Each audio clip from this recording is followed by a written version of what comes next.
सवाल नंबर 3, गट रोड से गाड़ी चलाते समय कोई बीच रास्ते में आपके सामने एक भैंसा लिए खड़ा है। हॉर्न की आवाज सुनकर या गाड़ी की आवाज सुनकर वो जानवर आपा खो सकता है, इसलिए वो आदमी आपको गाड़ी रोकने का इशारा करता है। ऐसी स्थिति में मैक्सिमम कितने समय के लिए आप अपनी गाड़ी बीच सड़क पर रोके खड़े रह सकते हैं?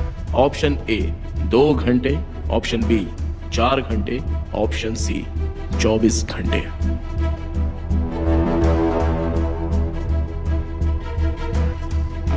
4 घंटे। लाइफलाइन फोन अ फ्रेंड नहीं मिलेगा, जल्दी बताओ। ऑप्शन बी 4 घंटे।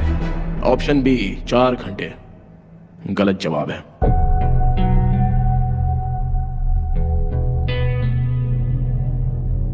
सही जवाब है ऑप्शन सी। ऐसी स्थिति में आपको 24 घंटे। अरे ये कौन से कानून में लिखा है? साइलेंस। सी मिस्टर, यहाँ एग्जामिनेशन चल रहा है। अगर दोबारा बीच में बात की तो ऑफिशियल काम में दखलंदाजी देने के लिए करण सर आप पर केस कर सकते हैं। समझ गए ना? पूछिए सर। सवाल नंबर 4।